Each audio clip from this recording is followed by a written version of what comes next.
My 22F partner, 32F, thinks I'm a pedophile for watching movies with children, teens, and then I, 22F, have finished watching The Last of Us Season 1 and liking the acting of Bella Ramsey and seeing another of her movies, Catherine Called Birdie, on TikTok.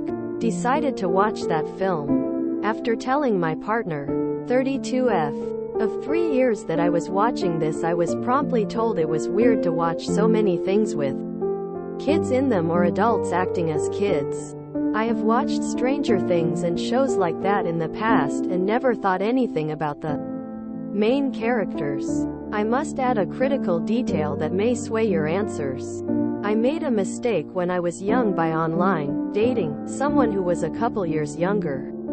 Long story short, it was on an app called Amino, which is an app for fans of any show or movie to join and talk with people who like the same thing. I can't specify age, but they were younger and I was young but almost an adult, but I know now that should have been enough for me to not even really try to be friends, but in this small group where there were people older than me, I really saw no issue with being friends with this person in the first place, and the group aged from 13 and a half to 26.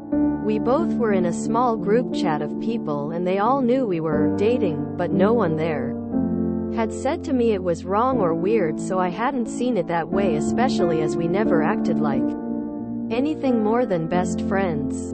I'm a pretty naive person and at the time didn't think anything was wrong with that, as we didn't go anywhere serious, romantic or sexual. I know now that whole situation was wrong, as I turned 18 while they were obviously still under and had dated only for a week or so after I turned 18. I know I can't do anything to change the past, but recognize it was wrong. I also don't see myself as a pedophile, as I never sexualized or perused them in reality. Though I know technically and legally it probably does make me a pedophile. I would just like a few more opinions from other people, but I will no longer watch child-focused actors in movies or shows, as that's really not my motive for watching things, and it sucks someone else could see my intentions that way. Be honest. Comments.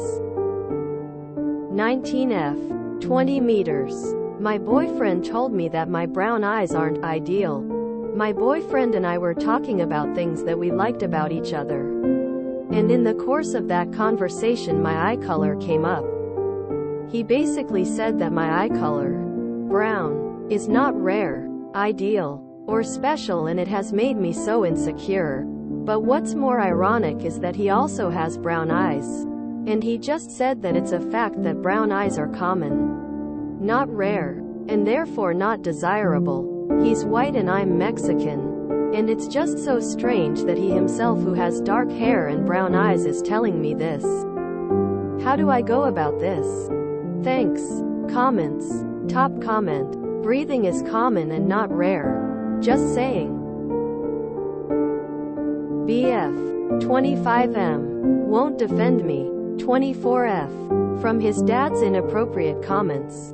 Potential trigger warning. I 24F have been with my BF, 25M, for about 4 years. Since I had my baby. It's been non-stop inappropriate sexual comments from his dad. They come and visit us a few times a year to see their grandchild, and in the past he's said things like, "You look like you work out all night. You look good for having a baby," and "I wish my wife looked as good as you," and "I want you guys to get family pictures, but beach themed so I can see you in a bathing suit." Literally in front of everyone, and he sees no problem with what he says. It gets worse. But I'll get to that. Anyways, I have spoken up and been like, "That makes me feel uncomfortable, please stop that." But yet he continues. When I talk to my BF about how his dad is making me feel, it's always things like, "It's a compliment. Just accept it. One day you won't get them and you'll miss it." Which honestly breaks my heart, because you'd think he'd be outraged by hearing this. I've gone as far as talking to his mom about how I'm feeling, which again, I get brushed as, "I'm sorry, sweetheart. That's just how he is." But today, a big line was crossed. I can't remember what we were discussing, but I had disagreed with what his dad had said, and he said, without hesitation, I should put you over my knee and spank you. The room went silent. I was completely taken aback by this, and I said, don't you ever say anything about my body in any way again. That is absolutely disgusting. I told my BF about this, and he rolled his eyes, and all he said was, it was a joke. I don't understand why you can't take a joke. I was so upset. I asked him if he thought it was okay for him to do that, and he said no, but to just stop taking things so seriously, because he won't say anything because hates arguing with his dad.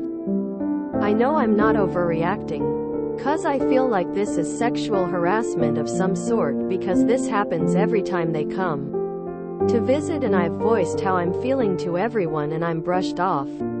I guess I'm just asking what to do about my BF not sticking up for me when this happens, because it's gotten to the point where I wear very baggy clothes, don't do my hair or makeup, and try to avoid his dad so I don't have to go through this.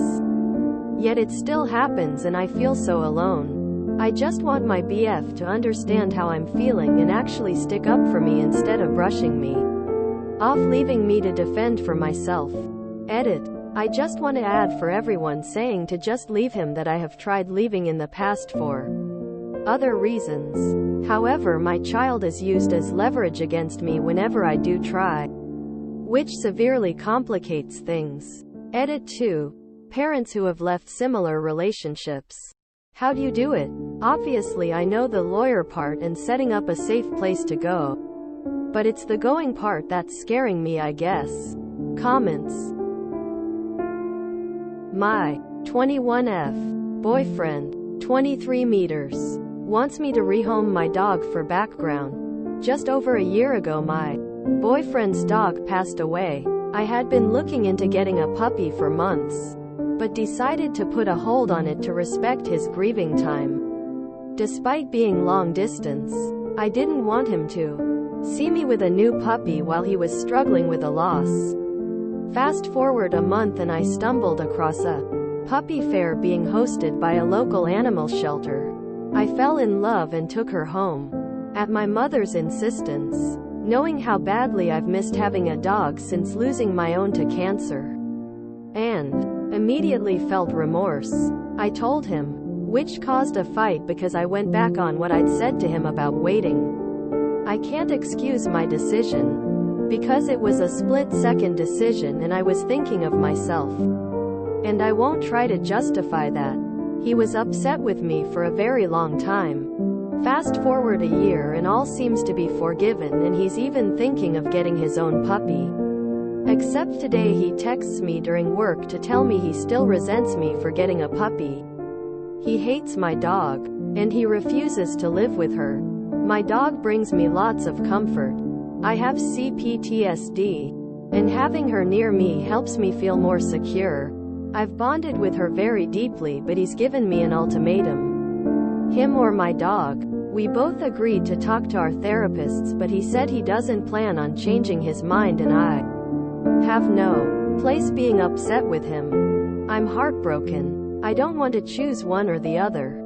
I know how I went about getting my dog was a thoughtless mistake, but I'd be crushed and resentful to have to rehome her. Is this just the cost of my actions?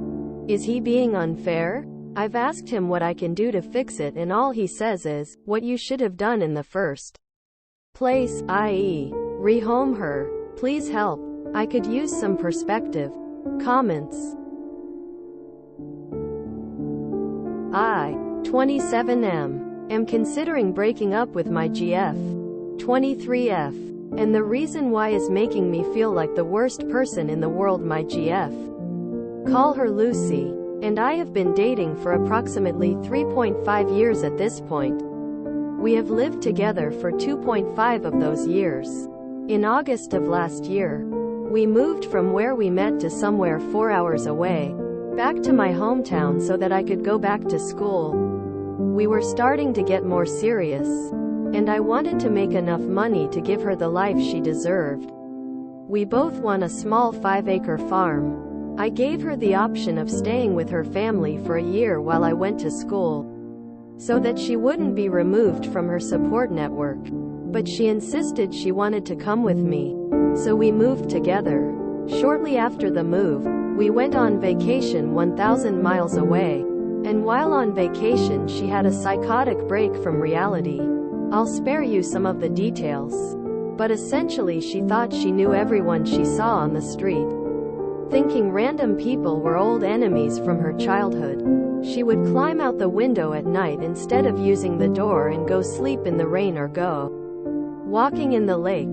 She can't swim. Needless to say, this was terrifying for me. But she didn't think anything was strange about her behavior.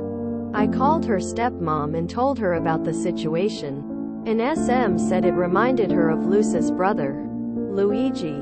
Luigi has diagnosed schizophrenia. Their biological mother has bipolar disorder. A great aunt also has schizophrenia. I already knew about Luigi, but the other two were news to me. I had previously asked Lucy if she'd be willing to be evaluated for mental illnesses, but she said she never wanted to know. Anyway, I obviously cut our vacation short and flew with Lucy back to her family. I made this decision in conjunction with her SM because she'd already had experience with this sort of thing, works in the medical field, and had the support network necessary for this. Lucy was in full-blown psychosis for approximately 3 months, escaping from the hospital and her SM's house a number of times, but always found again. She's been normal now since January, and is wanting to come move back to me soon. But I'm getting cold feet. I don't know if I can live my life always wondering if tomorrow my partner is going to fully be there, or if I'll wake up to find that she's been running out into the forest for hours and is never found again. But on the other hand, this feels super scummy to me to even have these thoughts. Isn't this basically like breaking up with someone because they got cancer? I don't know what to do. Either choice feels like the wrong moral decision. I can't be in a relationship that is this taxing on my mental health. But I also can't break up with someone for something well outside their control. TLDR. GF suffered a mental breakdown and I don't know how to proceed. What should I do? Edit. I didn't explain myself very well. I'm sorry about that. I asked her if she'd be willing to be evaluated earlier in our relationship. At first, during the peak of her psychosis, she was extremely unwilling to take any meds or meet with a therapist or psychiatrist the last few months. However, she's been diligently taking her anxiety meds and meeting with her therapist bi-weekly and psychiatrist monthly. She is cooperative on that front, but she has also been very clear she doesn't permanently want to take medication, which I understand that on some level, but it makes me very nervous at the same time. Comments.